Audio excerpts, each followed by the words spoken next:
Ácido é a nossa segunda função inorgânica que a gente está tratando aqui no Química do Zero. E olha, tem uma novidade aqui. Você vai ver que eu vou voltar também numa aula passada, mostrando para você de novo que não adianta estudar química em qualquer ordem. Se a gente não seguir uma ordem cronológica da matéria, a gente não consegue entender tudo. Eu sou o Bruno Maia, bem-vindo ao Química do Zero.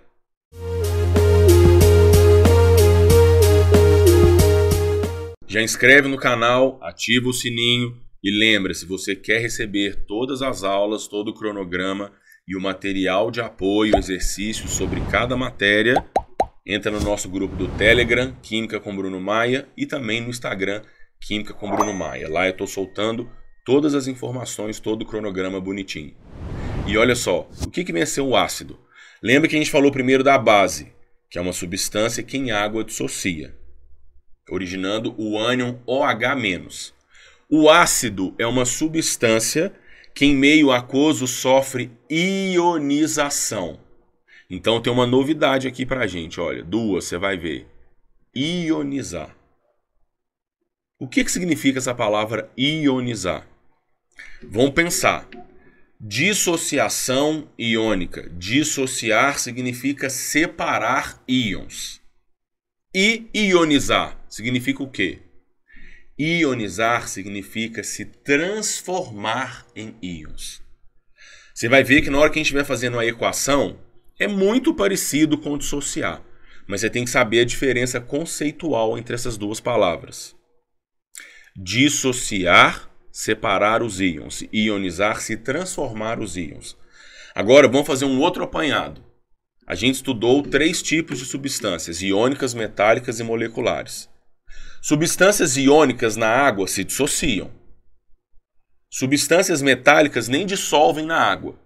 Porque o metal não dissolve na água, né? Senão o navio ia dissolver na água.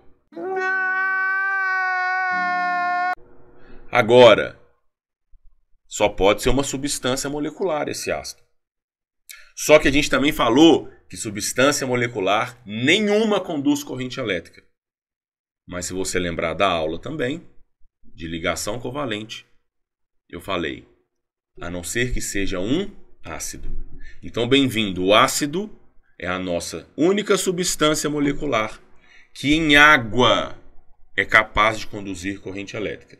Por quê? Porque quando eu taco esse ácido na água, ele é capaz de se transformar em íons.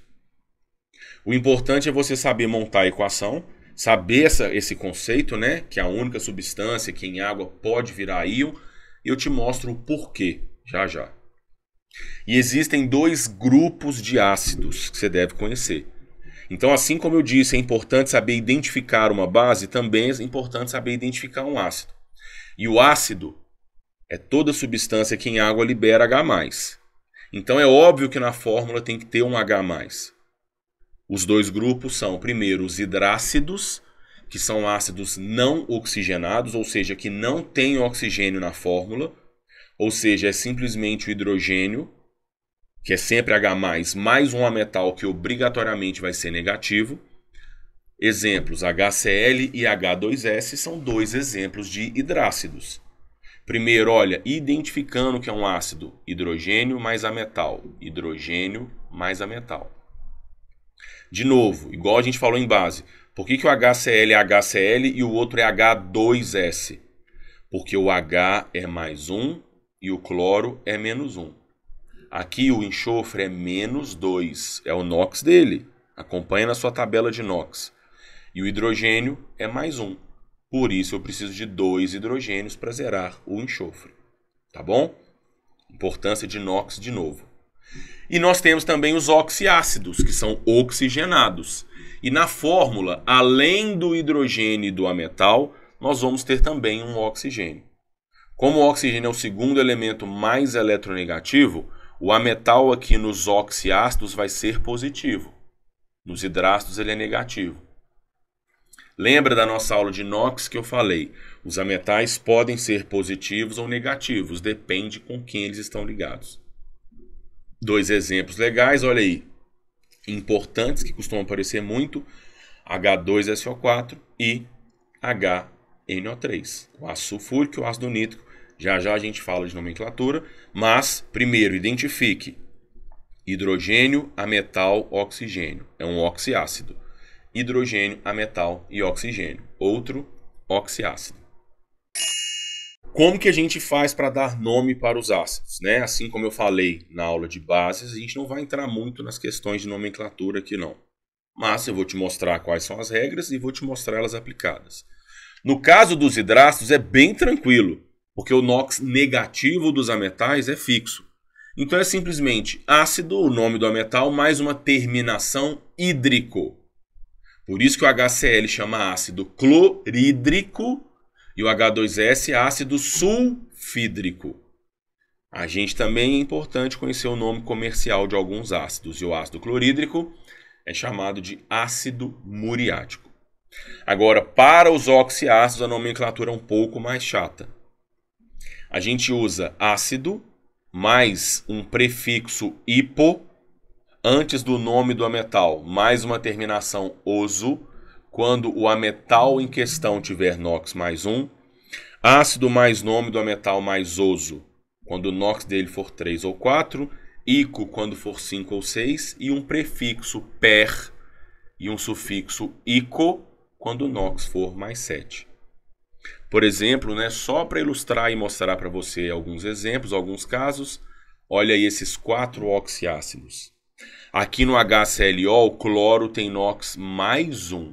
Portanto, este é o ácido hipocloroso. Né, a gente já viu como é que calcula NOx na nossa aula de NOx.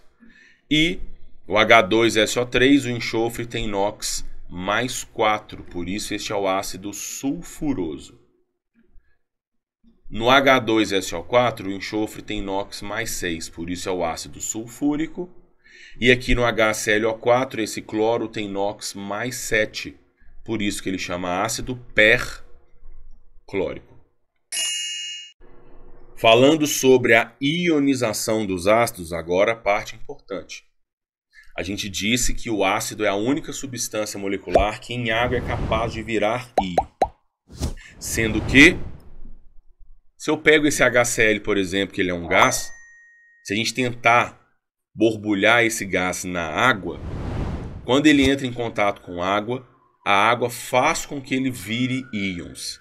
E lembra, se o ácido libera o íon H+, é simplesmente a gente separar o H+ do resto.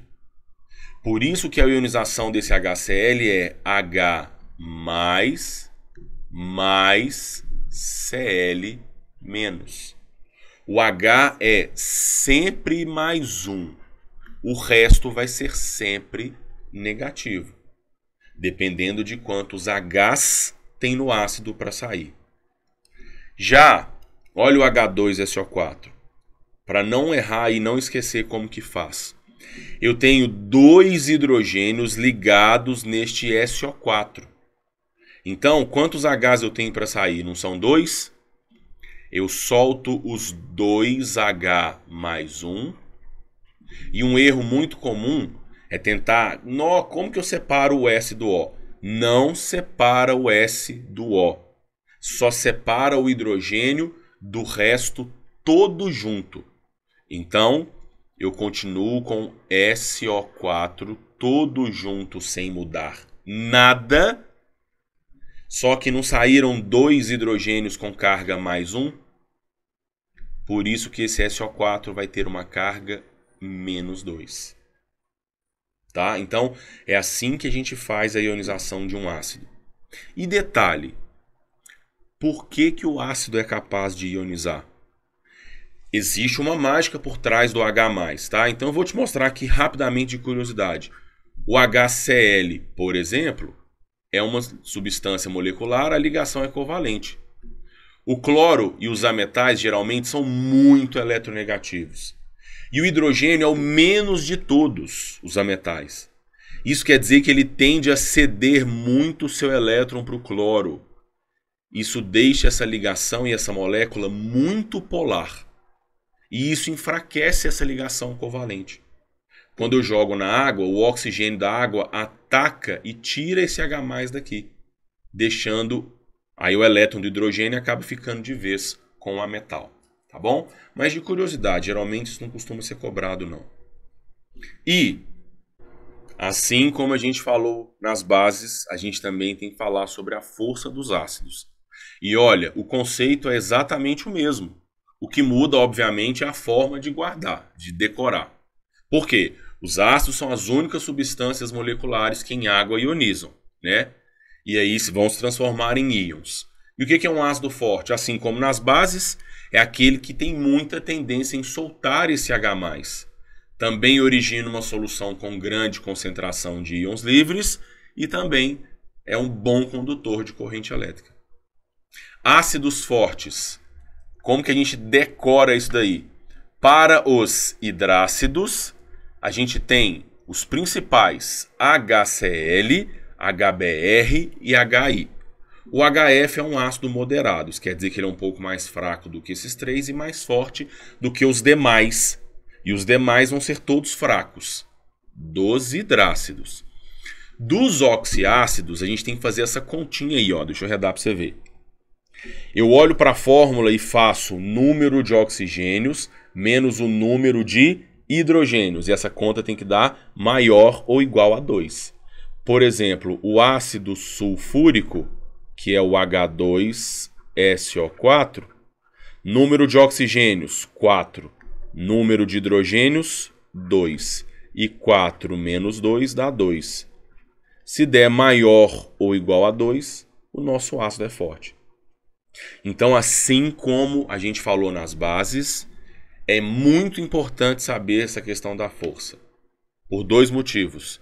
Primeiro, para a gente saber se a solução vai ser ou não uma boa condutora de corrente elétrica. Segundo motivo, para saber também sobre o caráter dos sais, que é algo muito cobrado em provas, e a gente vai falar na aula sobre sais.